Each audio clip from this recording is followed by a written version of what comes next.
ഹരാരയിലെ പുൽമൈതാനത്ത് English ബൗളർമാരെ ഒരു നിമിഷം പോലും ശ്വാസം വിടാൻ അനുവദിക്കാതെയാണ് ഇന്ത്യൻ പടയോട്ടം തുടർന്നത്. വെറുമൊരു ഫൈനൽ എന്നതിലുപരി ഇന്ത്യൻ ബാറ്റിംഗ് നിരയുടെ സംഹാര രൂപമാണ് ക്രീസിൽ കണ്ടത്.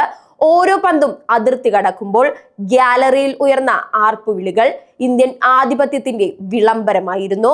ക്രീസിൽ ബാറ്റിംഗ് വിസ്മയം തീർത്ത വൈഭവ് സൂര്യവംശി സിക്സറുകളുടെ പെരുമഴ തീർത്തപ്പോൾ ഇംഗ്ലീഷ് നായകൻ തോമസ് റിവ്യൂവിന്റെ തന്ത്രങ്ങളെല്ലാം പഴം കഥയായി. ക്രിക്കറ്റ് ലോകം കണ്ടിട്ടുള്ളതിൽ വെച്ച് ഏറ്റവും മികച്ച ഒരു അണ്ടർ-90 ഫൈനൽ എന്ന് ഈ മത്സരത്തെ വിശേഷിപ്പിക്കാം.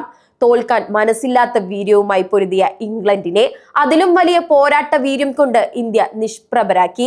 കിരീടധാരണത്തിന് ശേഷം ഇന്ത്യൻ താരങ്ങൾ മൈതാനത്ത് നടത്തിയ ആഘോഷങ്ങൾ ഓരോ ഇന്ത്യൻ ക്രിക്കറ്റ് പ്രേമിക്കും അഭിമാനത്തിന്റെ നിമിഷങ്ങളായിരുന്നു. 6ാം തവണയും ലോകത്തിന്റെ നെറുകയിൽ ഇന്ത്യ എത്തുമ്പോൾ വരും കാല ക്രിക്കറ്റ് ചരിത്രം ഈ കൗമാര പ്രതിഭകളുടേതാണെന്ന് ഉറപ്പായി കഴിഞ്ഞു.